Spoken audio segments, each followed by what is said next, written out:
Hai, selamat pagi. Hari ini kita akan belajar lanjutan materi dari apa yang sudah kita pelajari sebelumnya. Kelas 12 kita akan belajar tentang masa demokrasi terpimpin, sementara untuk kelas 11 kita akan belajar materi baru tentang Renaissance, Aufklärung, juga tentang reformasi gereja. Seperti apa pemaparan materinya? Check this out.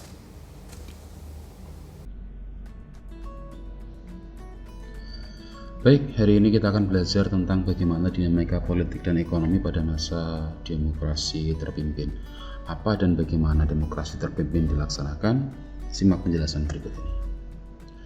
Yang pertama, kita akan belajar dulu sebenarnya apa sih yang dimaksud dengan demokrasi terpimpin. Saya ambilkan contoh dari dua pendapat tokoh nasional kita, yang pertama dari Ahmad Syafi'i Ma'arif dan yang kedua dari pencetus dan pelaksana demokrasi terpimpin itu sendiri, yaitu Presiden Soekarno. Menurut Ahmad Syafi'i Ma'arif, demokrasi terpimpin adalah demokrasi yang dipimpin oleh hikmat kebijaksanaan dalam permusyawaratan perwakilan sesuai dengan Undang-Undang Dasar 1945. Sementara menurut beliau, Presiden Soekarno, demokrasi terpimpin adalah demokrasi kekeluargaan tanpa anarkinya liberalisme dan tanpa autokrasinya diktator. Keduanya tentu saja baik, hanya saja nantinya pelaksanaannya yang kemungkinan nanti akan muncul penyimpangan-penyimpangan. Yang kedua, bagaimana sih dinamika politik pada masa demokrasi terpimpin? Ini terbagi menjadi 5 fase atau 5 pokok bahasan. Yang pertama tentang dekret presiden, yang kedua tentang peta politik nasional, yang ketiga tentang peran Presiden Soekarno, yang keempat tentang pembebasan Irian Barat, dan yang terakhir tentang politik luar negeri pada masa demokrasi terpimpin. Kita kupas satu persatu. Sebetulnya apa sih yang disebut dengan nama dekret itu? Saya ambilkan dari Kamus Besar Bahasa Indonesia. Dekret sendiri diartikan sebagai keputusan atau ketetapan atau perintah yang dikeluarkan oleh kepala negara, pengadilan, dan sebagainya. Nah, dalam hal ini Presiden Soekarno pernah mengeluarkan dekret presiden pada tahun 1959 yang dilatar belakangi oleh konsepsi Presiden 1957 dan yang kedua kegagalan Dewan Konstituante. Dewan Konstituante sendiri dibentuk atau dipilih oleh rakyat untuk membentuk undang-undang dasar baru. Sekali lagi, membentuk undang-undang dasar baru. Tapi faktanya undang-undang dasar yang ditargetkan itu ternyata tidak bisa terpenuhi sesuai dengan tenggat waktu yang telah disediakan.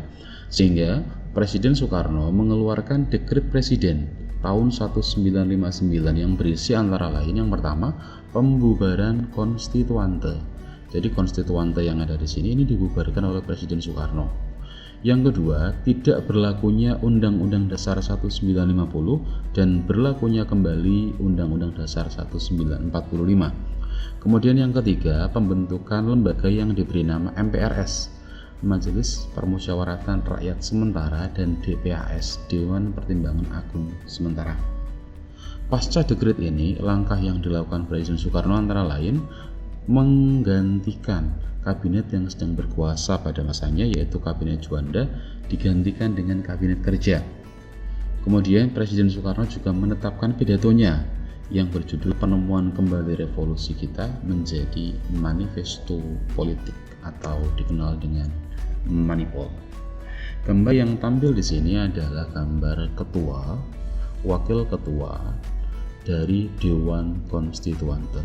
Anda bisa lihat di sini ada Wilopo dari unsur PNI, ada Prawoto dari unsur Masyumi, ada Yohanes Leimen dari unsur Parkindo, dan seterusnya. Semuanya berasal dari unsur-unsur partai. Gambar yang di bawahnya adalah gambar atau foto pada saat Presiden Soekarno membacakan dekret Presiden 1959, dan di sini adalah gambar bagaimana jalannya rapat konstituante untuk menyetujui dan tidak menyetujui tentang berlakunya kembali Undang-Undang Dasar 1945. Selanjutnya adalah tentang peta kekuatan politik nasional pada masa demokrasi terpimpin. Nah, Kegagalan konstituante dalam membuat undang-undang dasar yang baru untuk menggantikan Undang-Undang Dasar 1945 membuat lembaga ini dibubarkan. Dan Presiden Soekarno kemudian mengeluarkan Dekret 5 Juli 1959 yang salah satu isinya adalah kembali ke UUD 1945. Di sebelah kiri di sini ini adalah kurang lebih isi dari dekret Presiden. Nggak usah bingung kenapa di sini berbunyi dekret, tapi kalau di sini berbunyi dekret. Ini karena masih menggunakan ejaan lama, dia masih menggunakan i, sementara kalau di KBBI yang sekarang ini tertulis dekret. Jadi yang menggunakan ejaan yang disempurnakan.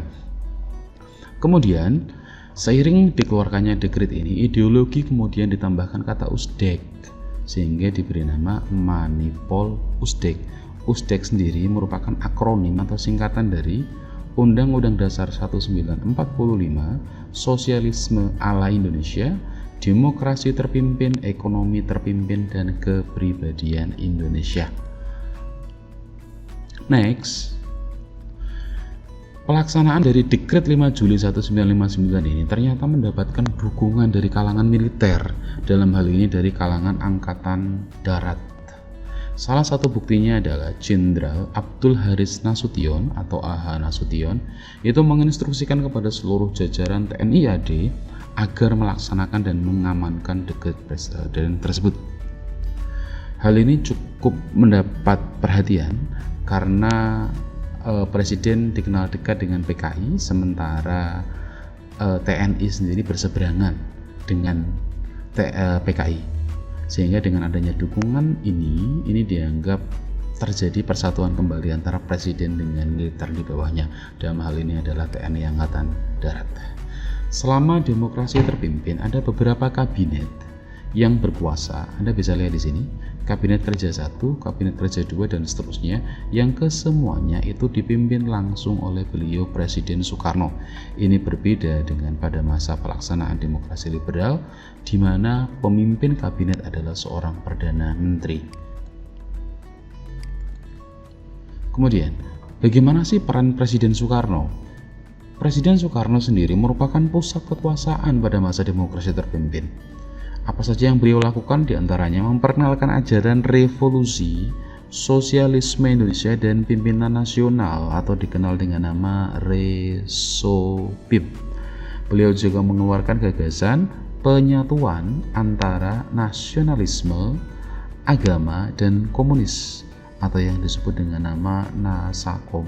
Jadi tiga hal ini seperti Anda semua ketahui, antara nasionalis, agama, dan komunis selama ini itu tidak pernah bisa disatukan karena dasar dari tiga pandangan ini juga sudah berbeda. Tapi oleh Presiden Soekarno, tiga pandangan ini disatukan lewat Nasakom. Kemudian kita lanjutkan. Hal menarik berikutnya pada masa demokrasi terpimpin adalah pembebasan Irian Barat. Irian Barat dari masa lalu sampai hari ini memang seringkali menimbulkan polemik. Polemik yang terdapat pada masa demokrasi terpimpin adalah bagaimana cara membebaskan Irian Barat agar dia bersatu atau dia menyatu dengan bangsa Indonesia. Latar belakangnya antara lain, satu, Belanda itu tidak mau menepati hasil dari konferensi meja bundar. Dalam salah satu poin konferensi meja bundar dikatakan bahwa masalah Irian Barat itu akan diselesaikan 1 tahun setelahnya. Tapi faktanya Belanda molor dan molor, seolah-olah tidak mau melepaskan Irian Barat. Dalam membebaskan atau mengambil alih Irian Barat dari Belanda, pemerintah kita mengambil beberapa jalan. Yang pertama lewat jalur diplomasi. Jalur diplomasi antara lain Indonesia itu mendapatkan dukungan dari negara-negara peserta konferensi Kolombo dan konferensi Asia. Kemudian pemerintah kita juga melakukan konfrontasi politik di mana 1956 Indonesia secara sepihak membatalkan hasil konferensi meja bundar karena faktanya konferensi meja bundar tidak dilaksanakan secara baik oleh pemerintah Belanda sehingga secara sepihak kita kemudian membatalkannya. 1960 pemerintah kita juga memutus hubungan diplomatik dengan Belanda. Ngapain dilanjutkan? Putus saja seperti itu kurang lebihnya. Selain itu, pemerintah kita juga melakukan konfrontasi militer di mana Presiden Soekarno mengumumkan Trikomando Rakyat dengan kemudian dilanjutkan membentuk Komando Mandala Pembebasan Irian Barat, dan pasukan TNI kemudian dikerahkan ke Irian Barat melalui operasi-operasi militer untuk membebaskan Irian Barat dari Belanda. Di samping itu, pemerintah kita juga melakukan konfrontasi ekonomi, diantaranya membatalkan utang-utang Indonesia kepada Belanda, batalkan semua itu. Kemudian juga melakukan nasionalisasi maskapai penerbangan Belanda, KLM, dan perusahaan pelayaran NHM pada tahun 1958. Jadi aset-aset Belanda yang masih ada di Indonesia diambil alih secara sepihak oleh bangsa kita. Ini sebagai wujud protes kita atas tidak dilaksanakannya hasil dari konferensi meja bundar oleh Belanda. Setelah perjuangan panjang, akhirnya Irian Barat berhasil mengintegrasikan diri atau kita integrasikan menjadi bagian dari Indonesia. Puncaknya dari perjuangan-perjuangan tadi, puncaknya adalah dengan dilaksanakannya penentuan pendapat rakyat atau PPRA yang dilaksanakan pada tanggal 14 Juli sampai 4 Agustus 1969. Hasilnya memutuskan bahwa Irian Barat itu menjadi bagian dari Republik Indonesia. Dan karena PPRA ini maka Belanda tidak bisa berkutik. Mau tidak mau dia melepaskan Irian Barat untuk menjadi bagian dari Indonesia.